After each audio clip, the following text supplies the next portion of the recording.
네, 안녕하세요. 반갑습니다. 이번 또 2026년 상반기 아레오바고 포럼 우리 마태복음을 담당한 정요한 선교사입니다. 이번 이 마태복음은 4번에 걸쳐서 강의를 하게 됩니다. 그럴 때에 오늘 첫 시간은 이제 좀 개요와 또 마태복음 1장부터 7장까지 내용을 다루려고 합니다. 우리가 이 마태복음, 마가복음, 누가복음, 요한복음을 가리켜서 우리가 사복음서라고 이야기합니다. 예수님의 생애를 기록하고 있다는 점에서 사복음서라고 이야기하고 있고, 그 중에 마태, 마가, 누가, 복음 이 세 가지만을 가리켜서 공간복음이라고 이야기합니다. 이 공간복음은 예수님의 생애와 사역을 공통된 관점으로 바라본다는 점에서 공간복음이라고 말하고, 요한복음은 예수님이 인간으로 오셨다가 아니라 하나님으로 오셨다라고 하는 선언부터 시작된다는 점에서 사복음서에는 포함되지만 공간복음서에서 빠져 있습니다. 그래서 공간복음서는 예수님의 탄생, 세례, 시험, 그리고 예수님의 그 갈릴리 사역에 있어서 가르치신, 치유하신, 전파하신, 그리고 말기 생애로 예수님의 종말선언, 성만찬, 십자가의 죽으심과 부활의 사건들을 다루고 있습니다. 그럴 때 이 마태복음의 기록 목적이 뭐냐 하는 것입니다. 단순히 예수님의 기적이나 교훈을 기록하려는 것이 아니라 하나님의 참된 왕이 이 땅에 오셨다. 그리고 그 이 땅에 오신 그 왕이 새로운 나라를 시작하셨다. 그런 메시지를 전하는 책이 이 마태복음입니다. 그렇기 때문에 이 마태복음에는 하나님 나라의 나라 또 천국이라는 표현이 반복해서 등장합니다. 이 메시지는 예수님은 왕이시며 그 왕국은 십자가를 통해 완성되고 제자들을 통해 확장된다라고 증언하고 있습니다.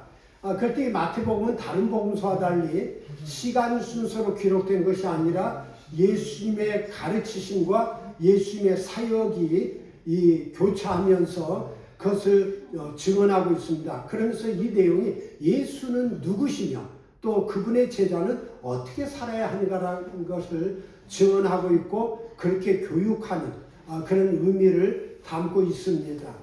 이런 점에서 마태복음에 반복되는 세 단어, 키워드가 있습니다. 하나는 하나님 나라, 천국, 결국 하나님의 통치와 그 통치를 받는 천국 공동체, 그 선언을 하고 있고, 두 번째, 의, 하나님의 의에 대해서, 또 하나님의 백성은 어떻게 의롭게 살아가야 되는가, 그런 부분을 강조하고 있습니다.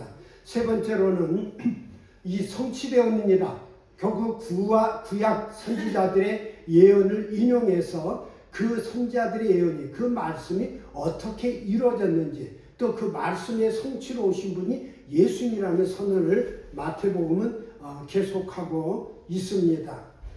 그럴 때 이 마태복음의 중심 메시지는 이 마태복음에서 계속되는 반복되는 두 가지 질문이 있습니다. 하나는 진짜 하나님의 나라란 무엇인가? 하나님의 나라라고 하는 것은 어떤 눈에 보이는 공간적 의미가 아니고 하나님의 주권과 통치가 실현되는 영역을 의미합니다. 많은 사람들이 이 기독교가 다스리는 나라, 그것이 마치 하나님 나라로 오해하는 경우가 있지만 그것은 종교 왕국입니다. 그것은 세상의 종교 지도자가 다스리는 나라일지는 모르지만 하나님 나라는 아닙니다. 하나님의 진리, 하나님의 말씀, 하나님의 영이 통치하는 나라, 그것이 마태복음에서 하나님 나라라고 선언하고 있습니다. 그렇다면 진짜 제자는 누구인가? 결국 성경에서 오늘 마태복음 예수께서 반복하고 있는 것이 하늘에 계신 내 아버지의 뜻대로 행하는 자, 그들이 천국에 들어갈 것이다. 그렇게 말하고 있습니다. 결국 이 제자라고 하는 것이 기독교라고 하는데 몸을 담고 있는 교인, 그런 의미가 아니고 누가 하나님의 말씀대로 하나님의 뜻대로 살아가는가, 그들이 예수님의 진짜 제자다. 그런 선언을 마태복음은 반복하고 있습니다. 이런 이야기를 하는 이유는 당시 사람들은, 당시 유대인들은 강력한 정치적 메시아를 기대했습니다. 그것은 당시 유대인들이 로마의 지배 아래 있었기 때문에 누가 와서 우리를 로마의 지배로부터 벗어나게 해줄 것이냐, 그런 정치적 힘을 가진 메시아를 기대했다고 하는 겁니다. 그래서 로마를 무너뜨리고 이스라엘을 회복할 왕을 기다렸지만 마태복음은 오신 예수님은 그렇게 오지 않으셨다라고 증거하고 있습니다. 오늘 우리는 어떻습니까? 예수 믿으면 성공하고, 예수 믿으면 출세하고, 예수 믿으면 번영하고, 우리는 혹시 경제적 메시아를 기다리고 있는 건 아닙니까? 우리가 이 마태복음을 통해서 우리가 진정 바라고 추구해야 될 메시아, 그 왕은 어떤 분이어야 하는가를 발견할 수 있는 기회가 되었으면 좋겠습니다. 그럴 때 이 마태복음은 우리가 흔히 생각하는 전혀 다른 모습을 보여주신 예수님, 전혀 다른 모습을 보여주신 왕으로서 증언하고 있다는 것입니다. 가난한 자를 축복하시고 죄인들과 함께 식사하시고 또 원수를 사랑하라고 말씀하시는 예수님이셨어요. 그리고 세상의 왕과 달리 십자가에서 죽으시고 부활하셨다는 겁니다. 사람들은 이것을 실패라고 생각했지만 마태복음은 바로 그 십자가와 부활이 왕의 승리라고 증언하고 있습니다. 결국 예수님을 따르는 제자들은 이 세상의 진정한 승리, 진정한 성공이 무엇인가를 마태복음은 우리에게 증언하고 있습니다. 자, 그때 우리가 마태복음을 많이 읽지만 마태복음은 어떤 형태로 쓰여졌는가 라고 한 것인데, 흔히 세 가지 구조론을 이야기합니다. 세 가지 형태로 이제 학자들의 견해가 있는데, 첫째로는 마태복음은 5가지 5대 설교 중심으로 구성되어져 있다, 그렇게 보는 견해가 있습니다. 그는 왜 5개의 설교냐 그럴 때 구약 성경에 권위 있는 것이 뭡니까? 모세 오경이죠. 모세가 쓴 5권의 성경. 그것처럼 마태복음은 예수님의 5편의 설교, 결국 모세오경처럼 5편의 말씀을 통해서 구약적 권위를 가지고 있다라는 점으로 정리했다라고 보는 견해입니다. 그때 이 마태복음에 나오는 예수님의 5편의 설교 단락은 예수께서 이 말씀을 마치시네 라는 문구로 그 설교가 끝나고 있다는 겁니다. 그런 부분이 5군데 나온다는 거예요. 자, 그렇게 봤을 때 5편 설교를 제1강화, 2강화, 3강화, 4강화, 5강화 그렇게 이야기합니다. 강화라는 것은 강론의 말씀이라는 거죠. 5장부터 7장까지 예수님의 산상수훈, 천국 시민은 어떻게 살아가야 되는가 라고 하는 걸 선포하고 있고, 10장에서는 제자들을 파송하면서 전도자의 자세는 무엇이어야 하는가, 또 13장에서는 천국의 비유를 말씀하시며 하나님 나라는 어떤 성격을 가지고 있느냐, 18장에서는 공동체 생활, 결국 교회 내에 우리 성도들의 관계는 어떠해야 되느냐, 또 24장에서 25장은 종말론적으로 마지막 때에 다시 오실 주님께서 어떻게 이 땅을 심판할 것이냐, 그렇게 이야기하고 있다고 보는 겁니다. 이것은 이제 마태복음은 유대인들을 향해서 쓰여진 겁니다. 이미 하나님을 믿는 이스라엘 백성에 향해 쓰여진 거기 때문에, 그럴 때 예수님을 새로운 모세로 오신 분, 그거 율법의 완성자로 묘사하고 있다는 점입니다. 그럴 때 마태복음의 두 번째 구조로는 구속사적 전환점 구조. 그것은 예수께서 이 땅에 어떻게 구원을 베푸셨는가. 그럴 때 이 마태복음에는 중요한 전환점을 암시하는 성구가 나오는데, 4장 17절과 16장 21절에 이때로부터 예수께서, 예수님께서 새로운 사역을 전개해 가셨다라는 선언을 이때로부터 예수께서 그렇게 말씀하고 있는데, 이 부분을 기준으로 해서 마태복음을 세 부분으로 나눈 구조입니다. 그래서 제1부는 1장부터 4장 16절까지 해서 메시아의 등장, 예수님께서 이 땅에 오시게 된 것과 사역의 준비. 제2부는 4장 17절부터 16장 20절까지 메시아의 사역, 천국을 선포하시고 또 세상에서 배척받으시는 메시아의 모습이 증언되고 있고, 마지막 제3부는 16장 21절부터 마지막 장까지 메시아의 순환과 부활, 곧 예루살렘 여정과 십자가의 죽으심을 증언하고 있습니다. 이 특징은 예수님의 신분이, 그리스도로 오신 예수님, 또 하나님의 아들로 오신 예수님이 어떻게 계시되고 전개되는지에 초점을 맞춘 인물 중심의 구조라는 특징을 안고 있습니다. 그럴 때 세 번째로는 교차 대칭 구조라고 하는 건 문법적 구조입니다. 이것을 키아즘이라고도 하고 카이아즈모스라고 하는데 13장이 중심 구절이라고 보는 거죠. 결국 예수님은 마태복음에서 천국을 말씀하고자 하셨고 그 천국 비유를 중심으로 앞뒤 내용이 거울처럼 대칭적으로 쓰여진 것이다. 이것은 성경의 기본적인 기록 방법입니다. 옛날에 과거의 성경은 문자로 먼저 쓰여진 것이 아니라 구전으로 전해 내려왔어요. 이 구전으로 전해 내려올 때 그것들이 왜곡될 수 있기 때문에 문법적으로 이것을 문장을 앞뒤를 맞추는 작업.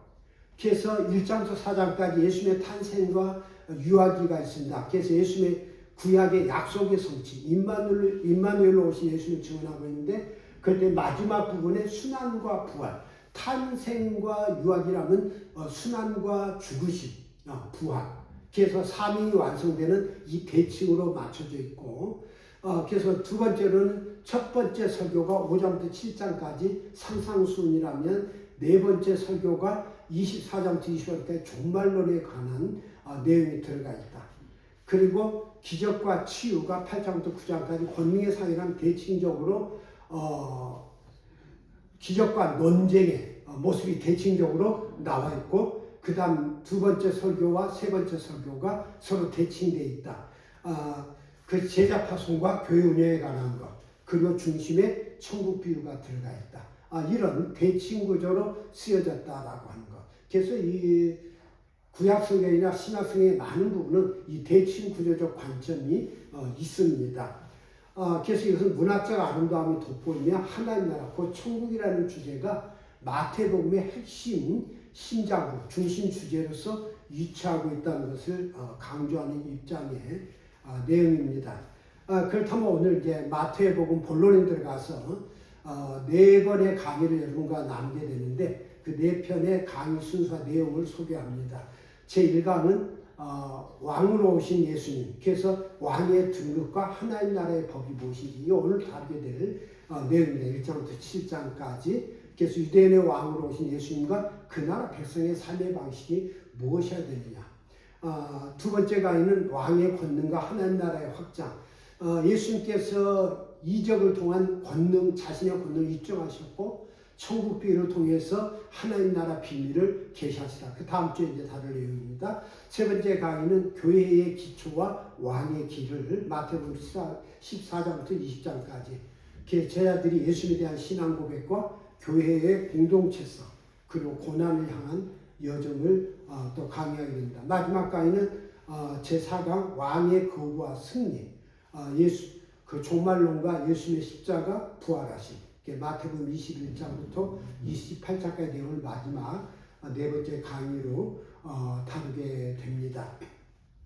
이것을 그림으로 표현하면 이렇습니다. 왕의 등급과 하나님 나라의 법, 왕의 권능과 하나님 나라의 확장, 교회의 기초와 왕의 길, 왕의 거부와 승리.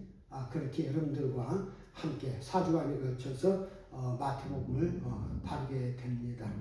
첫 번째 강의로 왕의 등급과 하나님 나라의 법 오늘 다루게 될 내용인데 그럴 때 예수께서는 이 땅에 메시아로 오셨다. 왕으로 오셨다. 그 왕의 등장이 된 내용이 오늘 첫 강의의 주제 중심입니다. 그럴 때 예수님의 정체성, 예수는 누구인가라고 하는 것. 그럴 때 예수님께서 왕으로 오셔서 세우신 그 나라, 그 하나님 나라의 가치가 뭐냐? 예수님께서 세우고자 하시는 나라가 어떤 나라냐? 예수께서 세우고자 하시는 그 왕국이 어떤 왕국이냐? 그 세계가 어떤 세계냐? 라고 하는 것을 선언하고 있어요. 그래서 유대인의 왕으로 오신 예수님의 정체성과 그 나라 백성의 삶의 방식. 예수를 이 왕으로 표현하는 것은 뭡니까? 백성이라는 왕의 말을 따라야 되죠. 왕의 통치 방식에 그 백성들은 제한을 받게 되고 또 그 나라를 함께 꿈꾸며 그 나라를 만들어 가야 되는 거죠. 그렇기 때문에 왕으로 오신 예수님께서 어떤 비전을 가지고 이 땅에 오셨고 어떤 모습으로 이 땅을 통치하셨고 그것은 그 왕국에 속한 백성들이 어떤 삶을 살아가야 되고 어떤 나라를 꿈꿔야 되냐라는 이야기인 겁니다. 그렇기 때문에 주요 내용의 흐름은 1장에서 족보의 이야기가 있고 2장에서 탄생 이야기, 3, 4장에서 세례와 시험, 그리고 5장부터 7장까지 하나님 나라의 헌법, 법을 공부하시는 산상수훈의 내용이 오늘 여러분과 함께 다루게 될 내용입니다. 자, 그럴 때 1장에서는 예수님의 족보가 나오죠. 아브라함과 다윗의 자손 예수 그리스도의 세계라는 선언으로 마태복음 1장 1절은 시작합니다. 이 다윗의 자손이라는 것은 다윗은 왕이었죠. 그리고 다윗의 자손이라는 건 결국 왕으로 오신 예수라는 의미를 담고 있습니다. 그때 왜 마태복음은 족보로 시작하느냐라고 하는 거죠. 유대인들이 족보를 중요시했어요. 이 마태복음이 유대인을 향해서 쓰여졌기 때문에 유대인에게 익숙한 문화. 그래서 이 족보를 통해서 예수님께서 이 땅에 아브라함과 다윗의 자손 구원자로 오셨다. 왕으로 오셨다. 왕의 합법성을 증명하기 위해서 이 족보로부터 시작을 하고 있는 겁니다. 그렇기 때문에 이 족보는 단순한 기록이 아니라 예수가 누구인지를 선언하는 신학적 선언입니다. 결국 마태는 족보를 통해서 예수가 구약에 예언된 메시아 곧 왕임을 증언하기 위해서 이 족보의 기록부터 마태복음을 시작합니다. 그렇기 때문에 이 족보는 마태는 처음부터 예수가 왕이라는 선언으로부터 시작합니다. 그래서 마태복음을 왕의 복음이다 그렇게 말하고 있습니다. 이 다윗의 자손은 왕권을 강조하는데 그런데 놀랍게도 이 족보를 보다 보면 누가 들어오냐? 이방 사람들이 들어와요. 이방인은 유대인들이 굉장히 경멸했어요. 그것도 더군다나 누가 들어옵니까? 이방 여인이 들어옵니다. 여인은 더군다나 남자와 달리 사람 취급을 하지 않았어요. 이방인도 사람 취급하지 않는데 이방인, 그것도 더구나 이방 여인이 포함되어 있어요. 결국 족보 안에 이방인과 문제 있는 인물들이 포함된 것은 예수께서 이 땅의 왕으로 오셨지만 순수 혈통의 왕이 아니라 죄인과 이방인을 포함하는 왕이라는 거죠. 그 혈통이 그 안에 있다라는 거. 그렇기 때문에 우리가 이방인을 경멸하거나 죄인들을 경멸해서는 안 된다라고 하는 거. 결국 이 땅에 그들까지도 끌어안는 왕으로 이 땅에 오셨다라는 선언을 하고 있습니다. 우리가 대통령 선거할 때마다 늘 반복되는 이야기가 있죠. 어느 당의 대통령이 아니라 어느 한편의 대통령이 아니라 모두의 대통령이 되겠다. 이게 모든 사람들이 반복하지만 잘 안 되는 부분인데 모두의 대통령. 결국 사람들은 자꾸 이 편 저 편을 갖지만 예수께서 이 땅에 오셨을 때 모든 사람의 메시아로 모든 사람의 왕으로 오셨다는 선언으로부터 시작하고 있는 겁니다. 마태복음은 유대인을 향한 봉서이다 보니 구약 인용이 참 많아요. 그래서 마태복음에 반복되는 말이 이는 선지자를 통해 하신 말씀을 이루려 하심이라. 또 선지자를 통해 하신 말씀이 이루어졌느니라. 그런 표현이 반복되고 있습니다. 그것은 예수께서 갑자기 어느 날 뚝 떨어진 그런 등장한 인물이 아니고 구약의 수천 년의 역사 속에서 하나님께서 약속하시고 예언하신 그 약속이 예수 안에서 완성되었다. 그런 의미를 담고 있습니다. 2장으로 넘어가면 예수님의 탄생과 두 왕. 예수님이 이 땅에 왕으로 왔는데 이 땅에 누가 있었습니까? 이미 왕이 존재하고 있었죠. 2장 1절을 보면 동방로부터 박사들이 예루살렘에 이르러 말하되 유대인의 왕으로 나신 이가 어디 계시냐? 우리가 동방에서 그의 별을 보고 그에게 경배하러 왔노라니 헤롯 왕과 온 예루살렘이 듣고 소동한지라. 왜 소동했겠습니까? 이미 그 땅에 헤롯 왕이 있었어요. 그런데 동방에서 박사들이 와서 이 땅에 유대인의 왕으로 나신 이가 어디 계시냐?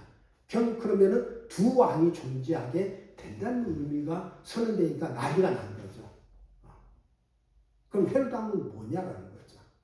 결국 마태복음 2장은 이 새로운 왕으로 오신 예수와 헤롯 왕과를 대비하고 있습니다. 그래서 헤롯 왕과 예수는 뭐가 다르냐라고 하는 거. 동방 박사들은 예수님을 찾아와 경배하지만 헤롯은 어떻게 했어요? 그 예수를 죽이려고 했어요. 새로운 왕이 왔다는데 그 왕을 인정하지 않았어요. 왜? 진짜 왕이 오면 가짜 왕은 불안해지기 때문입니다. 세상에 있는 왕은 뭐 했어요? 자기 권력을 지키려는 왕이었어요. 그러나 예수는 섬김으로 다스리는 왕으로 등장합니다. 자기 권력을 쌓고 그 권력을 가지고 백성들을 억압하고 착취하는 왕으로 오신 것이 아니라 당시 백성들이라는 것은 왕의 도구였어요. 오늘날 민주주의 시대가 돼서 국민이 왕이다 그 이야기를 하고 있는 거지. 옛날에 이 백성들은 왕의 부속물이었어요. 그런데 예수께서는 백성을 섬기기 위해서 이 땅에 오셨다. 당시 왕권과 상반된 메시지가 선포되고 있는 겁니다. 마태는 예수님을 다윗의 자손 곧 왕으로 소개하지만 중요한 점은 예수는 세상의 방식으로 통치하는 왕이 아니라는 것입니다. 힘으로 억압하거나 권력으로 군림하거나 폭력으로 지배하는 왕이 아니라 오히려 섬기고 희생하고 십자가를 지는 왕으로 증언합니다. 이것이 마태복음 전체의 핵심입니다. 그럴 때 예수는 계속해서 세상에서 거부당하는 왕이 됩니다. 우리가 예수는 어떤 분으로 오셨는가를 아는 것도 물론 중요하지만 왜 예수는 어떤 분으로 오셨는가를 증언합니까? 예수를 믿는 사람도 뭡니까? 그렇게 살아가야 된다는 이야기죠. 예수 믿는 사람이 권력을 가지고 힘을 가지고 돈을 가졌을 때 어떻게 살아가야 되는가? 라는 것을 예수님의 생애를 통해서 예수님의 메시아 사역을 통해서 우리들에게 계시하고 있는 거죠. 너희도 그렇게 살아가야 된다. 그 이야기예요. 예수를 따르는 그 나라의 백성과 그 자녀들도 그렇게 살아가야 된다는 것을 말씀하기 위한 것이지, 예수는 그런 분, 그렇기 때문에 훌륭한 분, 그것을 경배하고 찬양을 하고 하는 게 아니에요. 우리도 그렇게 살아가야 된다. 그것을 계시하고 있는 거죠. 3장과 4장에는 예수님의 세례와 시험 받으심이 있어요. 공적 세례가 시작되는 내용인데, 예수님의 공적 세례는 요단강에서 세례요한부터 세례 받으시는 것부터 출발합니다. 그는 하나님이셨고 하나님의 아들이셨어요. 세례를 굳이 받으셔야 될 필요가 없으셨어요. 그런데 예수께서 세례요한에게 뭐라고 말합니까? 내가 너에게 세례를 받는 것이 모든 의를 이루는 것이다. 그럼 예수는 세상의 질서를 뒤집어 엎으러 오신 것이 아니라 세상의 질서를 존중하셨어요. 예수는 내가 이렇게 하나님 나라를 만들려니까 너희들 다 내 말대로 해야 돼. 그 뒤집어 엎으러 오신 게 아니에요. 세상의 질서를 존중하시면서 조용히 세상을 변화시켜 가시는 거예요.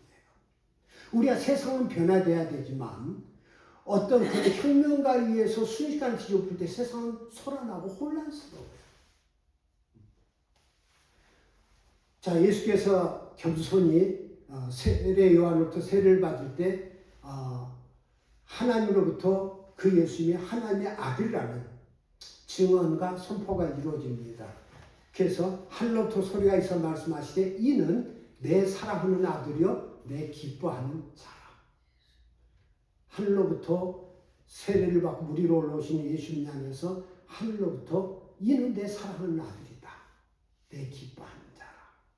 그렇게 선언합니다. 이것을 다른 말로는 예수께서 왕으로서의 대관식을 치르신 사건이다. 그렇게도 봅니다. 그럴 때 예수께서 이 하나님의 인정을 받았을 때 이제 예수는 너무 기뻐서 환호한 것이 아니라 그 다음에 다가온 게 뭐냐? 광야에서 사탄으로부터 3가지 시험을 받게 됩니다. 과연 하나님의 아들로서 합당한 것인가라는 3가지 시험을 당하게 되는데 이스라엘 백성은 하나님의 백성은 부름받았지만 늘 이 땅에서 실패했죠. 연약하기 때문에.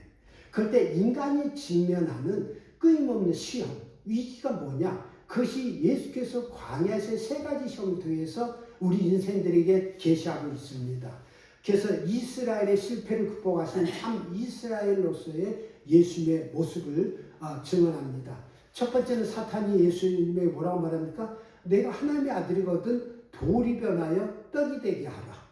그 두 번째는 성전에서 뛰어내려라. 하나님께서 너를 지켜주실 것이다. 세 번째로는 내게 엎드려 절하면 이 세상의 모든 영광과 권세를 너에게 주겠다. 그렇게 3가지 유혹을 하고 있습니다. 이 3가지 유혹은 뭡니까? 도리배라 떡이 되게 하는 경제적 시험이에요. 우리 세상 사람들 이 돈의 문제가 늘 우리를 힘들게 합니다.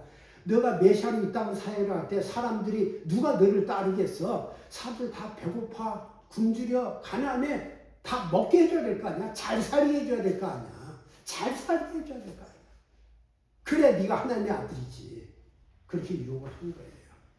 이 잘 살게 해준다라고 하는 거. 늘 이 교회가 타락하는 조건이 하나죠. 예수만 믿으면 우리가 부자가 되고 번영돼. 이게 타락하게 되는. 이것이 한국교회가 망가진 이유였죠. 우리가 축복을 받는 게 하나님을 반대한 게 아니에요. 그것이 우리의 유일한 목적일 수 없다는 이야기죠.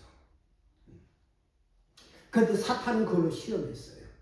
너가 살려면 먹어야 되지. 그럴 때 예수님께서는 떡으로만 살 것이 아니라 말씀으로 살 것이라. 떡이 필요 없다냐 이게 아니라 그것만이 제일 중요한 것이 되어서는 안 된다. 하나님의 말씀이 우리의 삶의 방식이 돼야 되고 내 생명이 된다. 그렇게 말하고 있죠. 그리고 성전에서 뛰어내린다. 그건 종교적 시험이죠. 우린 교회 오게 되면 뭔가 내가 좀 신비한 능력, 은사를 가지고 사람들을 제압하고 싶고 그래서 내가 돋보이고 싶어 하는 게 많은 사람들이 가지는 유혹이에요. 내가 뭐가 좀 드러나 보이는 거. 내가 메시아가 뭐 좀 드러나 보여야 될 거 아니야? 능력을 보여봐야 될 거 아니야? 과시요, 명예요. 사람들이 늘 넘어지는 얘기거든. 첫 번째는 생존의 문제, 두 번째는 명예욕이에요. 그럴 때 예수께서 시험하지 말라. 하나님을 시험하지 말라고 말하고 있고, 그때 안 되니까 마지막으로 사탄이 예수에게 말한 게 이 세상 권력을 다 주겠다. 권력. 정치적 시험이죠. 그때 예수께서 사탄을 물러가라. 결국 예수께서 땅에 메시아로 온 것은 사람들을 경제적으로 또 어떤 종교적 숭배를 받기 위해서 또 세상을 권력으로 지배하기 위해서 온 것이 아니다. 우리가 예수를 믿으면서 뭔가 내가 경제적 축복을 받기 위해서 내가 대단한 종교적 능력을 받아서 다른 사람들에서 과시하기 위해서 아니면 내가 세상에 뭐 권력자가 돼서 세상을 휘두르기 위해서 그것이 예수를 믿는 이유가 돼서는 안 된다는 이야기죠. 바로 이 세 가지 시험에서 예수는 승리하심으로써 이 땅의 진정한 왕으로 등극하게 됩니다. 진정한 메시아로 사역을 시작하게 돼요. 결국 왕은 어떤 방식으로 통치하는가? 새로운 하나님 나라의 방식인데 예수는 세상의 방식, 힘으로 다루는 대신 하나님의 뜻에 순종하는 길을 선택했어요. 자기 의지, 어떤 자기 능력의 과시가 아니라 어떻게 하면 매 순간 내가 하나님의 뜻에 순종할 것이다. 그런 모습을 보여주신 것이 예수님의 사역이셨고 생애이셨어요. 예수님의 그 왕으로서의 첫 선포는, 첫 사역은 회개하라, 천국이 가까우니라. 결국 하나님 나라 선포로 시작합니다. 그럴 때 그 하나님 나라는 어떻게 열려지는 것이냐? 회개할 때 열려지는 것이다. 우리가 돈을 많이 가지면, 우리가 능력을 가지면, 우리가 권력을 가지면 주어지는 것이 아니라 하나님 앞에 우리가 죄인임을 고백하고 인정하며 나의 연약함과 무능함을 인정하는 회개 앞에 설 때 하나님 나라가 멀리서 올 거라가 아니라 바로 그 자리에 펼쳐질 것이라고 설명하고 있습니다. 바로 그 자리에. 그래서 예수님께서 선포하신 이 하나님 나라는 현재적이면서 미래적이에요. 우리가 죽고 난 뒤에 체험하는 나라다 그렇게 말씀하고 있지 않고 내가 하나님 앞에 내 자신을 보고 내려놓는 그 순간 바로 우리 앞에 펼쳐지는 그 세계이고 그러나 그 완성은 주님께서 다시 오시는 그날 완성될 것이다. 그렇기 때문에 하나님 나라는 현재적이면서 미래적이다. 현재적이면서 종말론적이다. 그런 이야기를 하게 되는 겁니다. 그래도 5장부터 7장까지는 예수님의 산상수훈으로 잘 알려져 있죠. 산상보훈이라고 하죠. 산상수훈이라는 건 예수께서 내려주신 말씀이다. 수훈은 내려주신 말씀이라는 거, 보훈은 보배로운 말씀이다. 이제 우리 요즘 말로 쉽게 하면 산상설교, 산상사신 설교다. 그런 내용인데 이 내용은 하나님의 백성, 천국 시민은 어떻게 살아가야 되는가, 누가 천국 시민인가라고 하는 그 내용을 다루고 있습니다. 그래서 이 왕의 선포는 팔복으로부터 선합니다. 이 하나님의 나라를 누릴 때 가지게 된 8가지 복. 그럴 때 이 8가지 복은 세상의 기준과 가치관을 완전히 뒤집는 겁니다. 우리가 세상에서 추구하는 그런 세계가 아니에요. 전혀 다른 세계. 세상은 강한 자가 이긴다고 말하지만 예수는 어떻게 말합니까? 심령이 가난한 자는 복이 있나니 이 마음이 가난한 자, 욕심을 내놓으라는 이야기죠. 탐욕을 내놓으라는 이야기죠. 애통하는 자는 복이 있나니 눈물을 흘릴 줄 압니다. 다른 사람들의 아픔을 함께 고통스러워합니다. 온유한 자는 복이 있나니 늘 무언가 힘을 가지고 행사하는 것이 아니라 다른 사람에 대해서 겸손하고 친절합니다. 왜? 하나님을 믿기 때문에 내 안에 성령님이 계시기 때문에 의에 주르고 목마른 자는 복이 있나니 이 땅이 하나님의 뜻 가운데 통치되는 그 나라가 이루어지기를 소망하고 갈망합니다. 수단 방법 안 가리고 승리하고 쟁취하는 것이 아니고 긍휼히 여기는 자는 복이 있나니 사람들을 불쌍히 여기는 자는 복이 있나니 마음이 청결한 자는 복이 있나니 마음이 깨끗한 자 자기 마음을 더럽히지 말라라고 하는 것. 화평하게 한 자는 복이 있나니 세상의 분열과 갈등과 다툼의 현장을 만들지 말고 그 갈등과 다툼을 잠재우고 하나님의 평화가 임하게 하는 자는 복이 있나니 그들이 하나님의 아들이라 일컬음을 받을 것이다. 세상에 분란을 일으킨 자를 뭐라 그럽니까? 사탄의 자식이라고 이야기해요. 끊임없이 분란과 갈등을 조장하는 사람들, 싸움을 불러일으키는 사람들, 그것을 가르쳐 성경은 사탄의 자식들이다. 그러나 화평케 하는 자, 평화를 가져오는 자는 하나님의 아들이다. 그렇게 선언하고 있어요. 그리고 마지막으로 의를 위하여 박해를 받은 자는 올바르게 살아가려고 하다 보니까 사람들로부터 손가락질을 받고 박해를 받은 자는 복이 있나니 천국이 그럴 것입니다. 왜? 우리가 올바로 살아간다 할 때 세상이 알아주면 참 좋은데 그렇지 않아요. 왜? 올바로 살아가는 방법은 다른 사람이 어때요? 너 때문에 내가 욕을 얻어먹어. 왜 너 그렇게 살아가? 의외로 사람들이 좋아하지 않아요. 아주 기분 나빠요. 왜? 그 사람 때문에 자기가 욕을 얻어먹기 때문에 자기 모습이 실체가 드러나버린다라고 하는 거예요. 악한 실체가. 다른 때 내가 참 좋은 사람이었는데 너만 내 옆에 오면은 내 실체가 드러난단 말이야. 우리가 언제가도 말씀드렸지만은 중국에서는 이제 옷을 이제 깨끗이 빨아도 이게 깨끗해지지가 않아요. 물이 석회물이라. 그래서 어떤 사람이 이제 한국 가게에서 깨끗한 흰 옷을 사서 입었다가 한국에 이제 제일 깨끗한 걸 입고 한국 공항에 딱 내렸더니 흰색이 아니더라는 거예요. 중국에서는 흰색이었는데 이 석회물이 들어가지고 이게 아이보리색이더라는 거죠. 중국에 있을 때는 흰색 맞았어요. 근데 한국에 와서 흰색과 딱 대비하고 나니까 아이보리색인 거예요. 흰색이야. 그거와 같은 거예요. 나 혼자 있을 때 나는 깨끗한데 옆에 누가 깨끗한 사람 오면은 내 실체가 드러나는 거예요. 그래서 의를 위해 박해받는 자는 복이 있는 거예요. 자, 그럴 때 이 하나님의 의를 갈망하는 게 누구냐? 천국 백성이다. 우리가 이 땅을 그런 세계로 만들었으면 좋겠지만 쉽지 않잖아요. 우리가 그러나 그런 갈망이라도 가지고 있는 사람, 그 사람을 가리켜 하나님의 백성이다. 그러나 그런 생각조차 없는 사람, 그것을 가리켜 악한 자녀라고 이야기합니다. 아예 그 생각조차가 없는 사람, 무의식적인 사람. 천국의 삶, 천국에서의 삶은 하나님의 의를 갈망하는 사람. 그런 사람이 있을 때 그 사람이 살아가는 그 가정, 그 사람이 목회하는 교회, 그 사람이 살아가는 나라는 이미 천국이라는 거죠. 그리고 천국에서의 삶을 맛보게 될 것이다. 그렇기 때문에 하나님 나라는 세상 성공 기준과 완전히 다른 가치관 위에 세워집니다. 그렇기 때문에 예수께서는 이런 말씀을 하시죠. 너희는 세상의 빛이라 이같이 너희 빛이 사람 앞에 비치게 하여 그들로 너희 착한 행실을 보고 하늘에 계신 너희 아버지께 영광 돌리게 하라. 결과 예수를 믿는 사람은 또 하나님을 믿는 사람은 세상 속에서 어떤 모습인지 사람들 앞에 드러나게 하라. 자기를 과시하는 것이 아니라 내 모습 그 자체가 저런 사람이 예수를 믿는 사람이고 저런 사람이 하나님의 사람이라고 하는 그런 표준이 되라. 그렇게 선언하고 있습니다. 그럴 때 이 5장 7장에는 예수께서 이런 말씀을 하십니다. 예수님께서 당시 바리새인들이 당시 가장 잘 믿는다고 자처하던 사람들이었어요. 그런데 그 사람들은 하나님의 말씀을 강조한 게 아니라 자신들이 법을 하나 만들어놨어요. 그리고 이 법대로 해야 된다. 성경에도 없는 이야기예요. 또 아니면 성경에 있는 어떤 내용을 너무 지나치게 강압적인 법으로 강제적인 법을 만들어놨죠. 그리고 그걸 지키지 못한 사람은 죄인으로 규정했어요. 다 죄인이에요. 그래서 자기들이 지킬 수 있는 것은 법으로 만들고 자신들이 지키지 못하는 것은 법으로 만들지 않았어요. 결코 이것만 지키면 의인이다. 우리 한국교회가 과거에 뭐였어요? 술, 담배만 안 하면 어떤 짓을 해도 의인이었어요.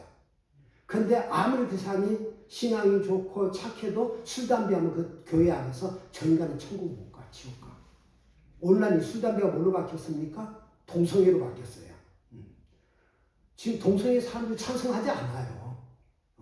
동성애 문제를 너무 문제화하는 것을 반대하는 것이지 동성애 자체를 찬성하는 게 아니에요. 그런데 동성애 문제에 찬성하지 않는 사람은 동성애자를 찬성하는 것을 뭐라 그래요? 찬성하는 게 아니에요. 그러면서 이 문제만 거론하면 그 사람은 어떤 나쁜 짓을 해도 올바른 사람이고 이 문제를 거론하지 않는 사람은 악한 자예요.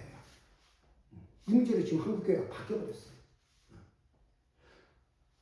동성애 참반 얘기가 아니에요.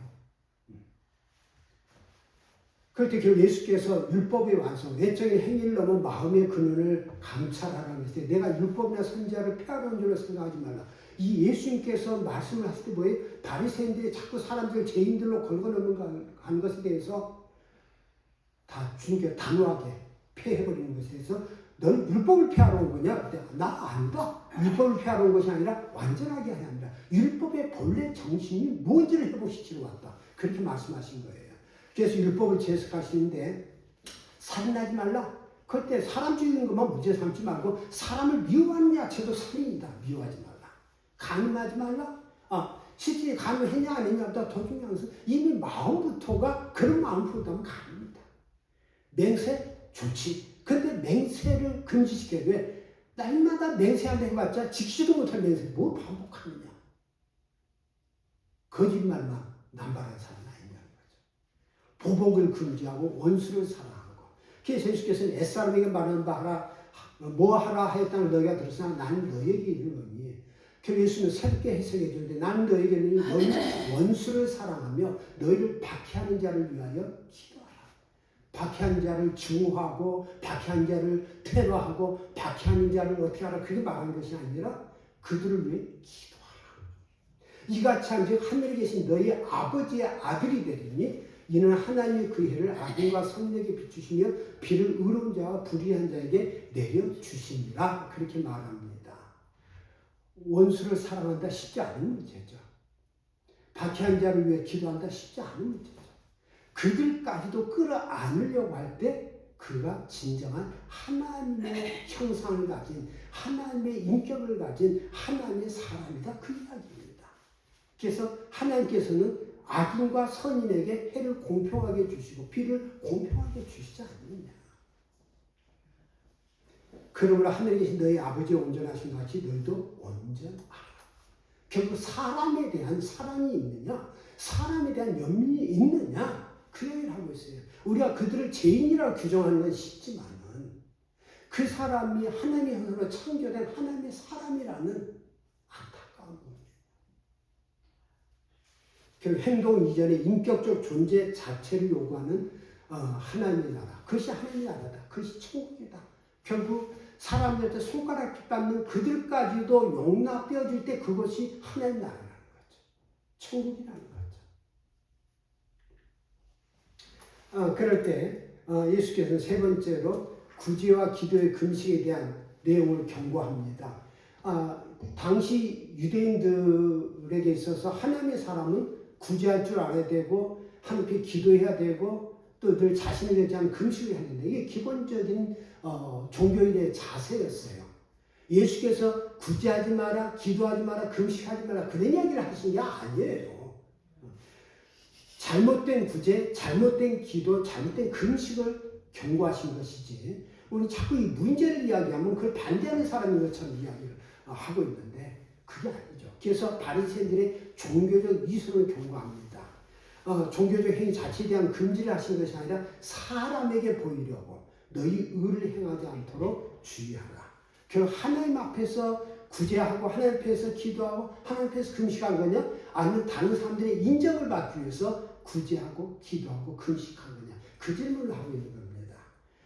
그래서 이러한 우리의 종교 행위가 할 필요가 없다, 또 나쁘다 그런 이야기를 하고 있는 것이 아니라 본래 그 종교 행위의 의미가 무엇인지를 깨닫고 그 의미, 본질을 살려라, 그 의미를 하고 있는 것이고, 그것을 위해 주님께서 주기도문을 가르쳐 주십니다.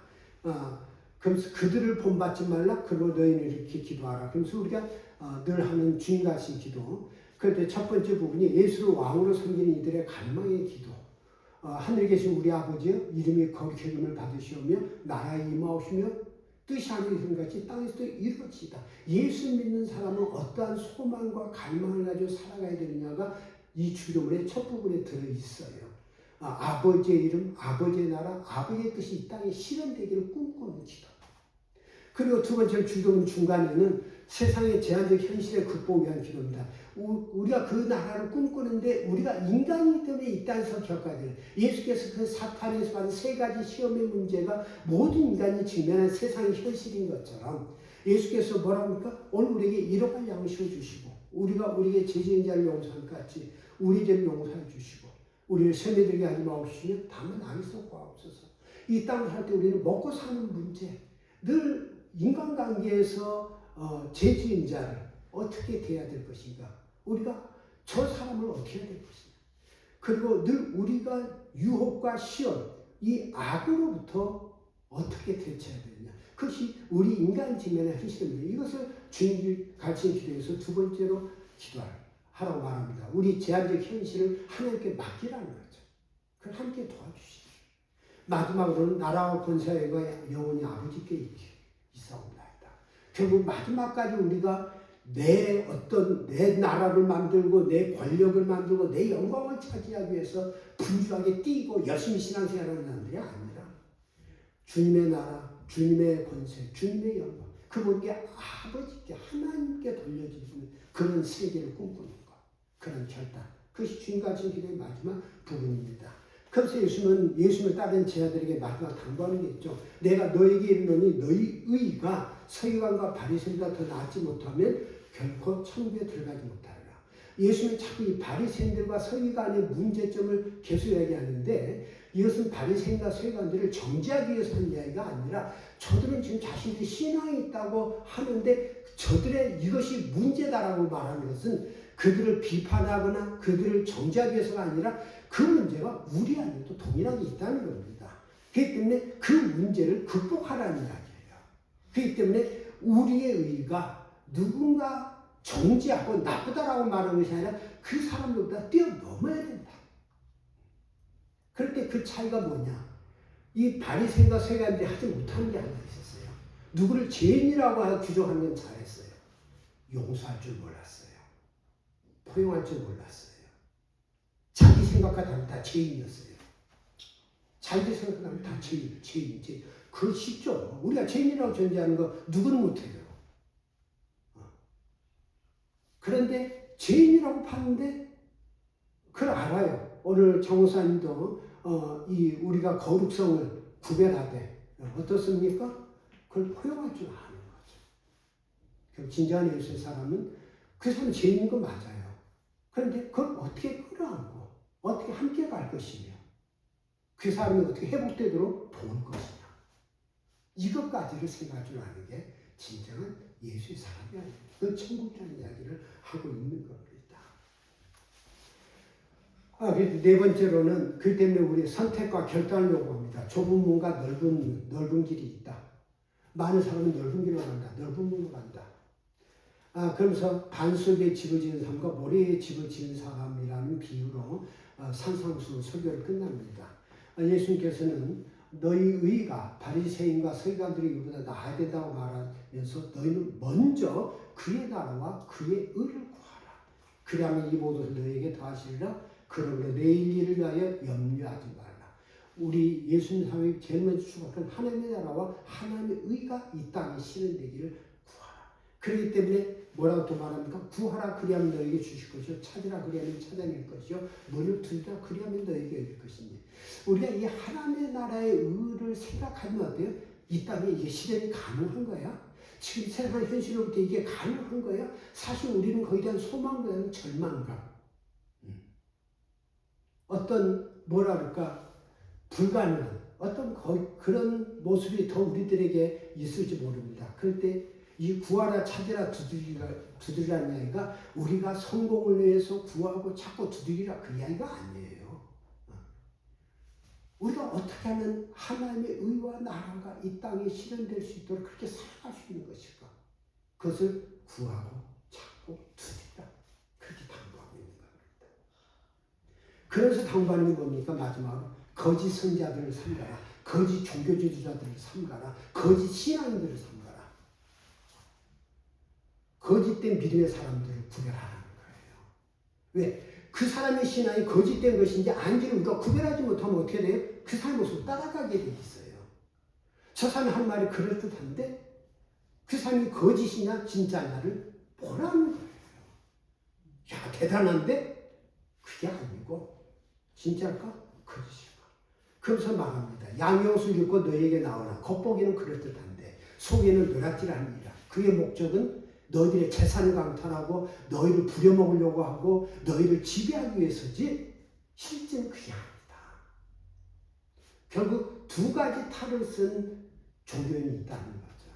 다른 사람들을 자기가 이용해 먹고 착취하고 그 돈을 빼먹기 위해서 목회하는 목회자가 있고 그 사람을 아픔을 세워주고 섬겨주고 회복되기 위해서 목회하는 목회자가 있다는 거예요. 목사라고 같은 목사가 아니라는 거예요. 이러므로 그들의 열매로 그들을 알리라. 나더러 주여 주여 하는 자마다 다 천국에 들어갈 것이 아니요 다만 하늘에 계신 내 아버지의 뜻대로 행하는 자를 들어가라. 예수 믿으면 다 구원받는다고 말하고 있지 않아요. 예수는 다 구원받는다는 이야기는 칼빈의 교리예요. 교리. 바리새인의 법이에요. 성경 말씀이 아니고. 성경은 뭐랍니까? 주여 주여 하는 자마다. 예수를 가르쳐 나의 주님이라고 그들은 고백했어요. 인정했어요. 그런데 천국에 들어가지 못한다. 왜? 입은 살아서 하나님 예수님 떠드는데 아버지 뜻대로 주님의 말씀대로 살아가려고 하는 의지도 없고 살아가지도 않는다. 그 이야기는 뭡니까? 거짓자라는 이야기죠. 위선자라는 이야기죠. 위선자 신앙인가 아닌가를 구별하는 것을 말하고 있어요. 그래서 듣고 행하는 삶의 중요성, 듣고 행하는 자와 듣고도 순종하지 않는 자, 단순한 규칙이 아니라 마음의 존재 변화까지 요구하시는 그 예수님의 말씀을 우리가 기억할 필요가 있습니다. 자, 오늘 말씀을 1강을 요약합니다. 예수 그리스도로 말미암아 왕의 통치가 시작되었다는 선포가 마태복음 이 1장부터 선언입니다. 그래서 그 나라의 백성은 예수님을 따르는 사람은 기존 세상과 다른 법을 가졌음을 알라. 그리고 그 법이 무엇인지 알았다면 순종하라. 거기에 초청하고 있습니다. 왜 마태는 예수님을 왕으로 선포하는가? 그때 왕이라는 우리가 오늘날 대통령은 우리가 뭐 따르고 안 따르고 그런 개념이 없잖아요. 너 할 때 해봐 이제 요즘 우리는 그렇지만 과거의 왕이라는 것은 우리가 절대 수주해야 될 존재죠. 왕으로서 우리가 따라야 될 그 왕의 모습이 뭐냐? 그럴 때 하나님 나라의 위기는 왜 우리에게 급진적 변화를 요구하냐? 이 급진적이라는 이야기는 폭력적이라는 뜻이 아니고 세상과 다른 모습이라는 이야기예요. 기존의 우리 방식과 다르다는 뜻이에요. 결국 지금 내가 살아가는 신앙 방식, 생활 방식을 옳다고만 고집하지 말고 과연 이게 옳은 걸까? 주님 보시기엔 어떤 걸까? 예수님 보시기엔 어떤 걸까? 하나님 보시기에 합당한 것인가? 그 생각을 할 줄 알라는 거예요. 그것이 급진적 변화예요. 예수님은 왕으로 오셨다는 것이고 그러나 세상의 왕과는 전혀 다른 방식의 왕이라는 것을 선포하고 있습니다. 그래서 그 왕국은 세상과는 전혀 다른 방식으로 움직인다, 통치된다, 작동된다 말하고 있습니다. 그렇다면 우리가 예수를 왕으로 섬기며 따른다는 것이 무엇이냐? 그때 새로운 가치. 그 가치는 우리가 지금까지 살아왔던 방식, 우리가 익혀왔던 방식과는 다르다. 그럴 때 그 새로운 나라, 그 새로운 하나님의 통치에 대해서 우리가 순종해야 된다는 요청을 하고 있습니다. 그 중요한 것은 하나님 나라는 세상의 성공 기준과 완전히 다른 가치관 위에 세워진 세계다라는 선언이 오늘 마태복음 1장부터 7장까지의 내용에 다루어져 있습니다. 마태복음 통해서 우리가 이런 질문을 이제 매 시간마다 하게 되겠지만 마태복음은 단순히 과거의 이야기 아니라 오늘 우리를 향한 질문이라는 겁니다. 첫째, 우리는 어떤 왕을 원하느냐? 과연 나는 어떤 왕을 원하고 예수님을 믿고 있는가? 우리는 어떤 나라를 꿈꾸고 있는가? 우리는 정말 예수를 따르고 있는가? 내 야망의 성취를 따르고 있는가? 세상은 성공과 힘, 권력과 부귀를 말하지만 예수는 섬김과 희생을 말씀하고 있습니다. 세상은 높아지라고 말하지만 예수는 낮아지라고 말씀합니다. 따라서 마태복음은 우리 삶의 방향 자체를 다시 묻게 만듭니다. 내가 지금까지 살아온 게 제대로 살아온 거야? 내가 지금까지 믿은 게 제대로 믿은 거야? 라는 것을 다시금 돌아보고 앞으로의 여정을 다시금 수정하라는 겁니다. 궤도를. 이번 강좌를 통해 단지 마태복음의 내용을 아는 것을 넘어서서 하나님 나라의 진정한 가치가 무엇인지, 제자로 산다는 것, 우리가 하나님의 자녀 백성으로 산다는 것, 우리가 그리스도인과 기독교인으로 산다는 것이 무엇인지, 그리고 왜 십자가 부활이 복음의 중심인 것인지, 부활은 어떤 과거에 있었던 기적적인 사건일지 모르지만 오늘 우리에게가 부활의 사건을 지금은 다른 표현은 거듭남입니다. 새롭게 태어나는 것이고 새 생명. 그러니까 예수님의 부활의 사건은 오늘 우리에게 있어서 새 생명으로 태어나는 것으로 우리 가운데 성취됩니다. 우리가 이 마태복음에서 다시 이 부분을 깊이 생각하면서 이번 마태복음 강좌가 여러분의 신앙과 삶을 새롭게 하는 은혜 시간이 되기를 축복합니다. 감사합니다.